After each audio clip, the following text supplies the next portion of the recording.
Hello and welcome to livealittlehigher.com. This week we read the parasha of Chayei Sarah, the life of Sarah, and it talks paradoxically about the death of Sarah. So our sages have taught us through years and years that what it means really is that when a person passes from this world and there's continuity in what he achieved in this world through their loved ones, through people they influenced, and whatever goodness they brought to the world continues in the world, it means that that person never died. That person continues to live through all of us.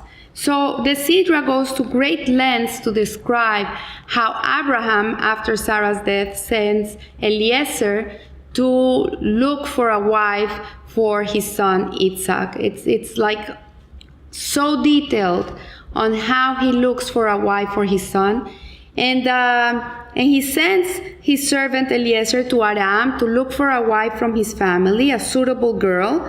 And when Eliezer comes to Aram, he needs to have signs to know which is the right girl for Isaac. And he asks Hashem that the girl that should be chosen should be a girl that would offer him water, and not only to him, but to his camels too. And if he found a girl that had these two signs, he would know this girl was the Bashert, was the predestined person to be married to Isaac.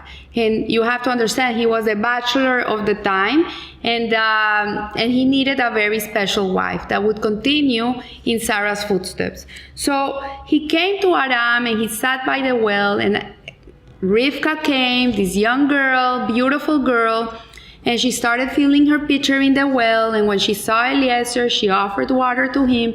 And then she saw he had camels, and she went and drew more water for the camels and gave the water to the camels too. So at that moment, Eliezer knew this was the girl he was looking for.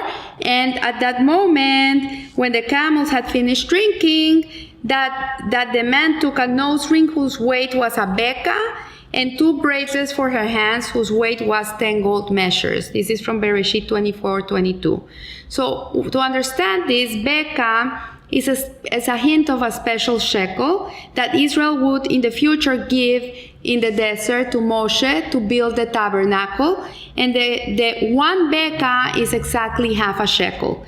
And the 2 bracelets was a hint of the 2 tablets that were given to the Jewish people at Mount Sinai, which were joined together, whose weight was 10 gold measures, which allude to the 10 commandments written in these tablets. So this is a fascinating midrash, and let's understand what Rashi wants to explain to us through this. So we need to appreciate these special qualities that God gave Klal Israel, the Jewish people. And King David said, God gave 3 good gifts to the Jewish people, to Israel.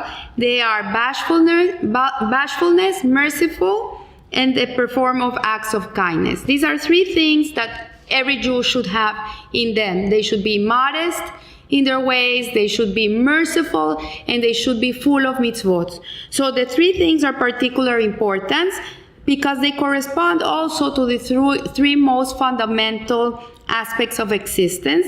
All humans have 3 essential components, which are the guf, which is the body.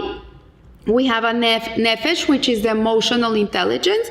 And we have a seichel, which is our intellect. So we're divided in these 3. We have emotions, we have intellect, and we have a body. That's why we are so one day we want one thing, one day we want another. We never put our head together because we have all these 3 forces inside of us. So it is reasonable to say that all of human experience can be subsumed by one or more of these categories, and everything is either in the intellect, in the emotions, or in the physical existence. So the 3 gifts described by David HaMelech correspond to one of these components. The ability to be bashful, to be modest, is a function of the intellect, of the seichel, You can look at a child when they're young. They can run naked all around the world. They can go in the beach and they can be naked and they can care less. They don't mind if people are looking at them. Why? Because their seichel, their intellect is not mature, and they don't have an understanding of modesty. And it's when people start growing up and they start maturing, that's when they realize that other people are looking at them, that this is not the right way to run around the world. You know what? We need to get dressed. That's why all the shopping centers are full of clothes, because we have to get it in. We have to learn to dress. We have to know. We have to cover ourselves. We cannot go around naked. So for the more we perceive God watching our every act, the more bashful we're gonna be, because we're gonna be in the presence of God. We're gonna be very aware of this. The feeling of mercy is primarily an emotional feeling, and it corresponds to the nefesh, which obviously will lead us to perform acts of kindness which are connected to the guf, to the body. Without a body, you cannot perform any kindness. You need hands to be able to give tzedakah. You need a mouth to be able to say kind words to other people. You need eyes to see what's going around, where you can do things. So these three things are very important. So in this light, we can begin to understand the meaning that lay behind Eliezer's gifts to Rivka. So he saw tremendous power and potential in this girl. He saw that she was going to be a continuation of Sarah. She was going to be continuity in Yitzhak's life. And this is the beginning of the Jewish people. These are our foremothers. And that would define her as a perfect example of a Jewish woman, and thus the ideal mate for Yitzhak. So the nose ring, if you look, is attached to the head. A person that wears a nose ring is in their nose, which is in the head. And this is connected to the seichel. It's connected to the intellect. And just as the head is divorced from the rest of the body, indicating the separation of the power of thought from the emotional and the physical, the same way the nose ring was separate from the other two gifts. So the seichel, the head, is connected to the body through the throat.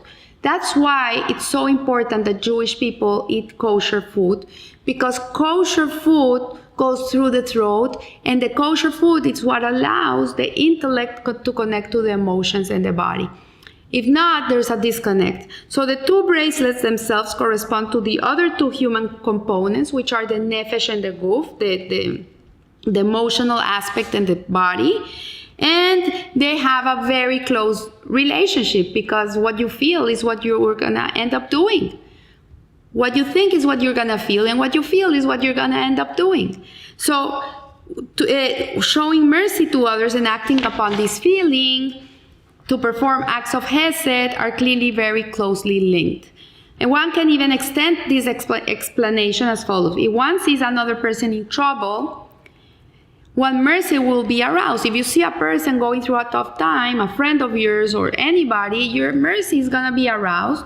And the moment that your mercy is aroused, most likely you're going to do something about it. If a person doesn't feel bad for another person, he's not going to help you. If you feel it, you'll do it. So we saw it this week with the tragedy in Pittsburgh, how many people have come out to help. Like in amazing ways that you would never imagine. Why is it? Because it was so shocking what happened. It really moved everybody's floor, that the mercy was aroused from others, and they ended up running to do kindness. So Eliezer saw that Rivka embodied these fine character traits, and was thus a perfect example of the sentiments expressed in the above mentioned Yerushalmi, that the trusty servant indicated this by presenting her with these gifts, which demonstrated Rivka's compatibility with the ideals of Abraham Avinu and her sustainability to become his daughter-in-law. So we can suggest another way of understanding behind the nose ring. And Rashi noted that its weight corresponds to half a beka. And it corresponded to a beka, which is half a shekel. And in the times of the desert, the Jewish people were asked to give half a shekel, half a beka, to the building of the tabernacle. So why didn't Moshe Rabbeinu ask the Jewish people to give 1 shekel per head? He asked half a shekel. And there's a beautiful explanation about that. That is that Jewish people are not complete. We're not complete. We're never going to be complete. We need others to complete us. So the idea of giving half a shekel was like saying, you know what, you're not everything, you're half. You need another half to complete you. We need to understand that everybody in this world is there to complete us. We are not complete. And that's the idea of the half a shekel and the nose ring, to understand that we need each other to be able to be complete, that we cannot make it by ourselves. We need each other. So this concept is closely related to the mitzvah of performing acts of hesed. This should be done freely, whether to the poor or to the rich, whether with one's money or with one's time. Sometimes a rich person is going through a hard time too. It doesn't necessarily mean it's with money. Maybe they're going through a hard time.